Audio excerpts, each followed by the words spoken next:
Mimi si jambo, ni mzima wa afya. Namshukuru Mungu kwa sababu amenizawadia afya njema. Ndio.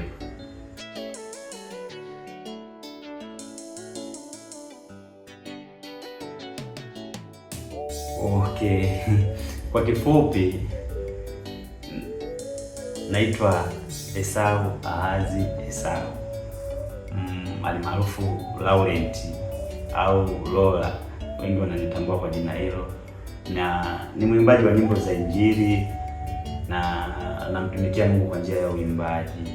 Napatikana Dar es Salaam, Tanzania.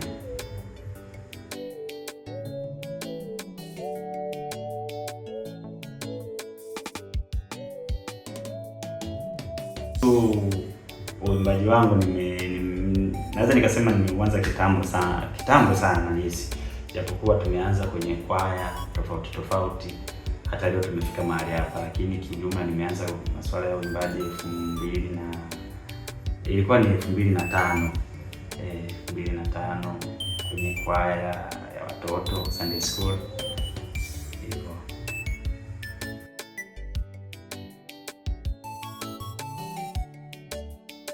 Kiufupi,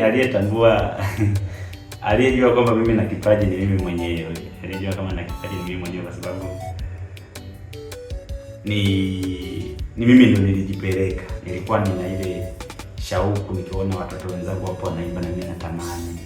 Hivyo alafu nilikuwa miongoni mwa wale watoto ambao kama unakumbuka vizuri zamani, ilikuwa ni kuna zile kanda ndio zinauzwa, yani zinamwagwa chini, alafu anayeuza kanda anakuwa na redio kubwa, anapiga muziki sana pale kwa maeneo anapouzia kanda. Sasa mimi nilikuwa miongoni mwa wale watoto unakuta wamemzunguka ule muuza kanda pale, tunaenda kusikiliza zile nyimbo.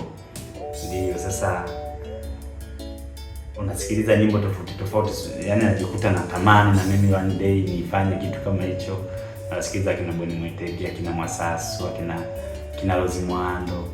Hivyo yani na waimbaji tofauti, Mapigano kwaya, hizi Mke Mwema kwaya, tulikuwa tunapenda kuwasikiliza sana mahali pale. Sasa nikajikuta hicho kitu ndio kimeingia ndani mwangu, nikatamani kuwa mwimbaji na hatimaye leo mimi ni mwimbaji, namshukuru Mungu.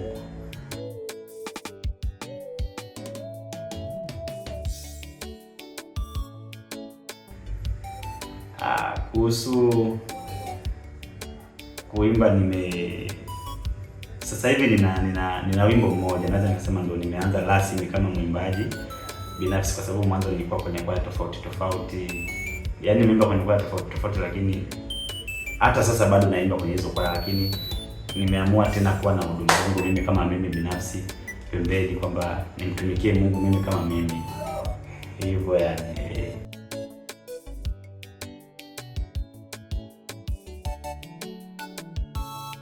kiufupi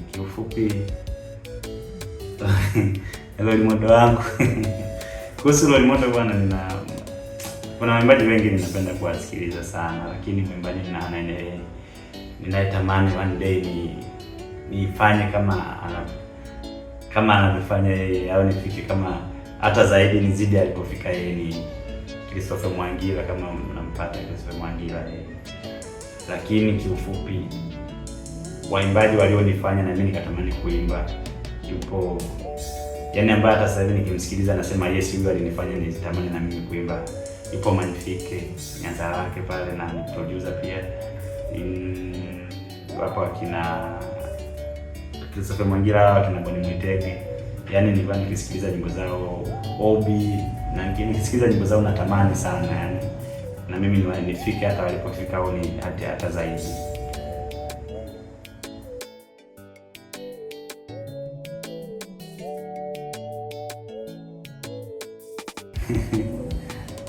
Okay.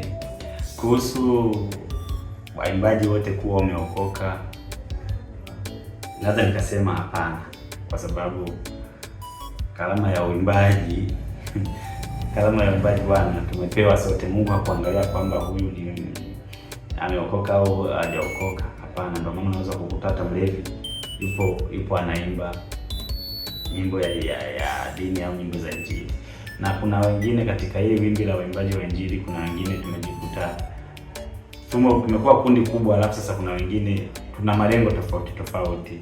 Unakuta mmoja amekuja kama yeye amekuja kwa sababu mimi nina kipaji, najua kuimba, anaambiwa huko mtaani, bwana imba bwana kwenye msikiti kuna hela, anaambiwa hivyo. Anakuja yeye anajua lengo lake kubwa, amekuja kufanya nini? Kuimba. Lengo lake sio tena kumtumikia Mungu. Sasa kwa hivyo kujilinda kwamba nisienda upande wa pili kwenye mambo ambayo tumekatazwa, unajikuta yeye hayo mambo hajali. Anachokifanya tu yeye ni mimi naimba na sauti nzuri na nyimbo zangu zitasikilizwa, lakini matendo yake bado hivyo. Sasa swala la kuokoka bwana ni mtu mwenyewe anajijua, ila mimi naamini wapo ambao hawajaokoka, wapo na ambao wameokoka, lakini hivyo ndio.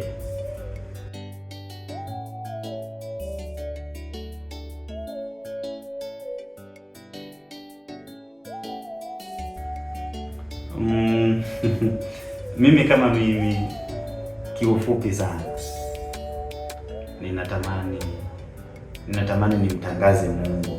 Natamani yani nilitangaze neno la Mungu duniani kote, wamjue huyo Mungu kwamba yupo na anaokoa na siku moja atakuja kutuchukua, kwa sababu ndio agizo tuliloagizwa kwamba tuwahubirie mataifa. Ndio. Na cha pili ni na mimi nifike mbali, kwa sababu Mungu mwenyewe alisema kwamba tukimuinua yeye na yeye atatuinua. Mimi naamini nikimuinua yeye nikamweka juu, na yeye ataniletea watu, ataniinua, lazima ataniletea watu wa kuniinua pia wanifikishe mahali. Kwa sababu hakuna aliyemtumikia Mungu akaibika. Yes, hapo mimi naamini hivyo. Okay. Ndio, nina kazi nje ya uimbaji, nina kazi. Mimi ni fundi nashona nguo za kiume na za kike, baadhi suruali, shati, koti. Hususan nipo kwenye koti sana, na wapendezesha sana watu wa bwana harusi. Hivyo nipo kwenye kitengo cha ushonaji. Asante sana kaka. Ndio.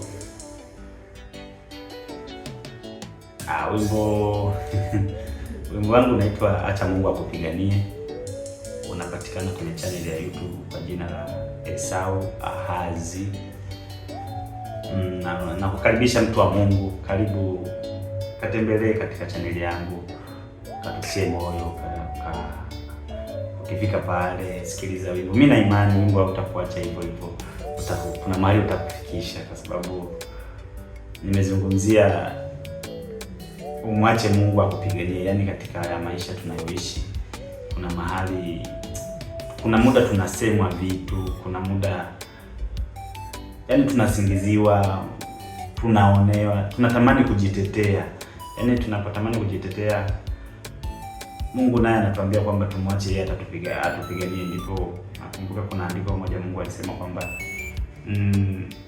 Mungu atawapigania nani mtanyamaza kimya. Sasa tukilijua hilo kwamba Mungu atatupigania na sisi tunyamaze kimya, sasa katika haya tunayopitia tumwache Mungu tu. Najua kuna sehemu upo, kuna mahali unapita, hivi hapa mimi nitatoka vipi? Katika hiyo hali, ndugu yangu, kumbuka Mungu yupo, wewe mwachie Mungu atakupigania.